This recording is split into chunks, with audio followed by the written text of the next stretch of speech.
ఓం శ్రీ మహాగణాధిపతయే నమః. ఓం శ్రీ గురుభ్యో నమః. ఓం శ్రీ అక్కలకోట మహారాజ్ స్వామి సమర్థ గురుభ్యో నమః. శ్రీ స్వామి సమర్థ అక్కలకోటకు చేరుట 19వ అధ్యాయం ఈరోజు తెలుసుకుందాము. షోళాపూర్లోని రెవెన్యూ డిపార్ట్మెంట్లో శ్రీ స్వామి సమర్థ భక్తులైన చింతోపంత్ మామల్తాదారుగా పనిచేసేవాడు. వారు ఉద్యోగము నుండి విరమణ తర్వాతే శ్రీ స్వామివారి దర్శన భాగ్యం వారికి కలిగింది. అనుకోకుండా చింతోపంత్కు అక్కలకోట రాజావారి దర్బార్లో ఉద్యోగానికి రమ్మని వార్తొచ్చింది. ఇదంతా శ్రీ స్వామి సమర్థ నడిపించిన ఆట.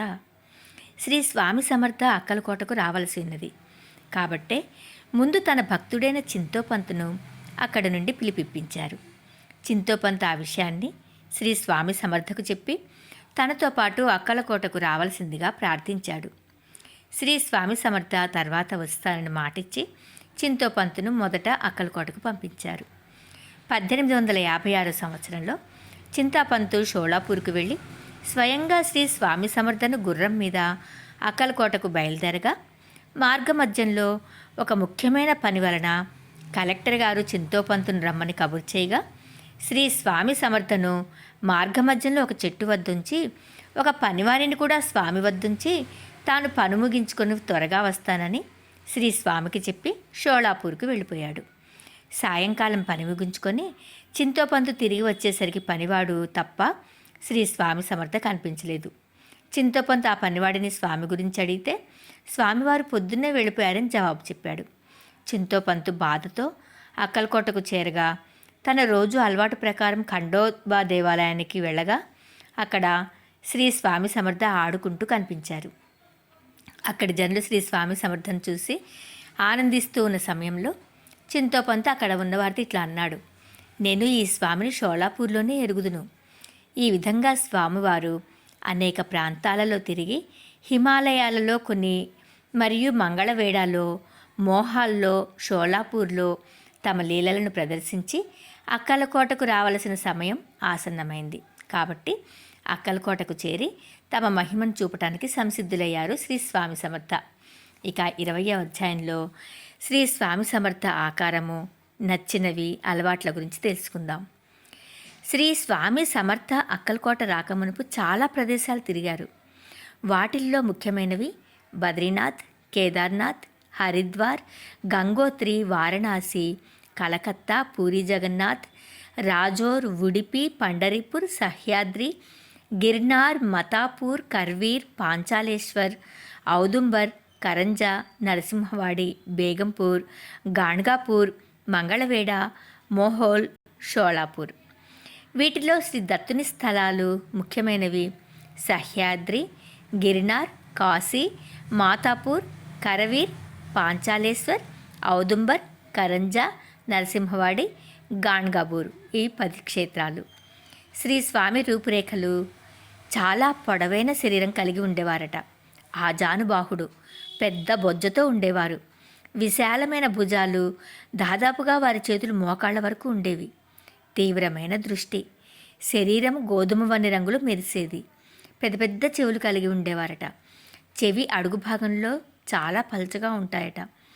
పెద్దటి ముఖము, విశాలమైన నుదురు, నెరసిన కనుబొమ్మలు. శరీరము గులాబీ పువ్వు వలె మృదువుగా ఉండేదట. పాదాలు పొడవుగా ఉండేవి. ముఖాన తిలకం పెట్టుకునేవారు. కౌపీనం ధరించేవారు. అందమైన పలువరుస కలిగి ఉండేవారు. లోతైన పెద్ద బొడ్డు కలిగి ఉండేవారు. మెడలో స్ఫటికమాల, తులసిమాల మరియు రుద్రాక్షమాల వేసుకునేవారు. చెవులకు కుండలాలు వేలాడుతూ ఉండేవి. ఎక్కువగా మరాఠీ, హిందీ భాషలు మాట్లాడేవారు. చెడ్డ భాషలో తిడుతుండేవారు. స్నానము ఆయనకు ఇష్టం వచ్చినప్పుడు చేసేవారు. ఒంటికి గంధం రాయించుకునేవారు. హారతి తరచూ ఇప్పించుకునేవారు. శ్మశానంలో కూర్చునేవారు. అతి వేగంగా నడిచేవారు. ఎక్కువగా మాట్లాడేవారు కాదు. ఇక స్వామి సమర్థకు ఇష్టమైనవి ఏంటో తెలుసుకుందాం. కుక్కలు, ఆవులు, కాషాయ రంగు పువ్వులు, బేసన్ లడ్డు, జంతికలు, ఉల్లిపాయ కూర ప్రతిరోజు 2 సార్లు ఆచమనం చేసేవారు. పడుకునేటప్పుడు ముఖంపైన ముసుగు వేసుకుని పడుకునేవారు. దేవుడి విగ్రహాల చాటున పప్పులు, రాళ్ళు, తీపి పదార్థాలు, గోళీలు దాచుకునేవారు. ఉంగరాలతో ఆడేవారు. ఇక భారతదేశానికి ప్రథమ స్వాతంత్ర యుద్ధం జరుగునని సూచించట గురించి, దావాజీ ఇంట్లో మహిమ చూపే గురించి, కమ్మరి భక్తుడు చావు చీటిని తప్పించుట గురించి, తన భక్తుడిని తిట్టినందుకు స్వామి శిక్షించుట గురించి తెలుసుకుందాం. శ్రీ స్వామి సమర్థులు అక్కలకోటలో సుమారు 20 సంవత్సరాలు ఉన్నారు. దాదాపుగా 1856 సంవత్సరం మొదలుకొని 1878 సంవత్సరం వరకు శ్రీ స్వామివారు అక్కలకోటలో ఉన్నారు. శ్రీ స్వామివారు అక్కలకోటకు వచ్చిన కొత్తలో 1857 సంవత్సరంలో భారతదేశపు ప్రథమ స్వాతంత్ర యుద్ధం కానున్నదని సూచించటానికి శ్రీ స్వామివారు ఒక కొత్త ఆట సూచించారు. అదేంటంటే రాజమహల్లో ఉన్న ఫిరంగిలో తన తలను పెట్టేవారు. దీని వలన జరగబోవు స్వాతంత్ర యుద్ధము ఎందరో దేశభక్తి బిడ్డలు త్యాగములకు సిద్ధం కానున్నారని తెలియచున్నది. రాంపూర్ అనే గ్రామంలో దావాజీ అనే స్వామి భక్తుడు ఉండేవాడు. శ్రీ స్వామి సమర్థ అప్పుడప్పుడు వారింటికి వెళ్ళేవారు. ఒకసారి వారి ఇంట్లో భిక్ష చేయటానికి వెళ్ళగా సుమారు 40 మందికి సరిపోయే పదార్థాలను దావాజీ సిద్ధం చేశాడు. కానీ స్వామి వారి రాక తెలిసి చుట్టుప్రక్కల గ్రామాల నుండి ఎందరో భక్తులు అనుకోకుండా భోజనం వేళకొచ్చారు. శ్రీ స్వామి పరీక్షగా వచ్చిన వారందరికీ అన్నం పెట్టమని ఆజ్ఞాపించారు. వారు వండినది 40 మందికే. ఎలాగా అని సందిగ్ధంలో పడినప్పుడు శ్రీ స్వామి సమర్థ వండిన పాత్రలు తెప్పించి వాటిపై కొన్ని దేవతల విగ్రహాల నుంచి ఆ దంపతులిద్దరినీ తలపై పెట్టుకొని వారింట్లోనూ తులసీమాతకు ప్రదక్షిణ చేయమని స్వామి ఆజ్ఞాపించారు. వారు అట్లా ప్రదక్షిణ చేయగానే శ్రీ స్వామి వచ్చిన వారందరికీ భోజనం పెట్టమని ఆజ్ఞాపించారు. చిత్రం ఏంటంటే వచ్చిన జనులందరికీ భోజనం సరిపోటేగాక ఇంకా మిగిలింది. జాదవ్ అనే ఒక కుమ్మరి అక్కలకోటలో ఉండేవాడు. అతడు స్వామికి ప్రియభక్తుడు. శ్రీ స్వామి ముద్దుగా అతడిని ఒరే కమ్మరి అని పిలిచేవారు. ఒకసారి శ్రీ స్వామి సమర్థ ఇట్లా అన్నారు, ఒరే కుమ్మరి, నీ పేర ఒక చీటీ వచ్చిందిరా అని. ఈ మాటలు వినగానే ఆ కుమ్మరి తనకు చావు దగ్గర పడిందని తెలుసుకుని స్వామి పాదాలకు పట్టి వేడుకున్నాడు. శ్రీ స్వామి తన భక్తుని రక్షించుటలో ఆ ప్రాంతంలో దూరంగా ఉన్న ఆబోతును చూసి పో పో అని కేకపెట్టారు. ఆ మరుక్షణమే ఆబోతు మరణించింది. ఒకసారి తోట కాపరివాడు శ్రీ స్వామి భక్తుడు కొండు నాన్న ఆ తోటలో ఉన్నప్పుడు ఆ తోట కాపరివాడు శ్రీ స్వామి భక్తుడిని తిట్టి మెడపెట్టి బయటకు గెంటించాడు. కొంతకాలానికి శ్రీ స్వామి సమర్థ ఆ తోటలోనే వెళ్ళి తన భక్తుడిని తిట్టిన తోట కాపలవాడిని చూసి ఇట్లా అన్నారు, బియ్యం కడిగిన నీళ్లు త్రాగి ఒక మూలను కూర్చో అని వెళ్ళిపోయారు. ఆ తోట కాపరివాడికి ఏమీ అర్థం కాలేదు. ఇది జరిగిన తర్వాత ఆ తోటలో ఒక పురుగు ఆ తోటమాలిని కుట్టింది. దానికి నివారణ లేకపోయింది. వైద్యం ప్రకారం బియ్యం కడిగిన నీళ్లు త్రాగి కూర్చున్నచో తన రోగం తగ్గుతుందని వైద్యులు చెప్పారు. శ్రీ స్వామి చెప్పిన మాట అక్షరాల జరిగింది. తన భక్తుణ్ణి శిక్షించినందుకు స్వామి వేసిన శిక్ష అది. ఇక నిరాడంబరుడు, మృత్యుంజయుడు, స్థితప్రజ్ఞుడు. శ్రీ దత్తుని అవతారాలలో శ్రీపాద శ్రీవల్లభుడు, నృసింహ సరస్వతి మరియు మాణిక్య ప్రభువు చాలా శాంతంగానూ సౌమ్యంగానూ ప్రవర్తించేవారు. శ్రీ స్వామి సమర్థ రుద్రావతారంగా చెప్పుకొనవచ్చు. శ్రీ షిరిడీ సాయిబాబా మిశ్రమంగా కనిపించేవారు.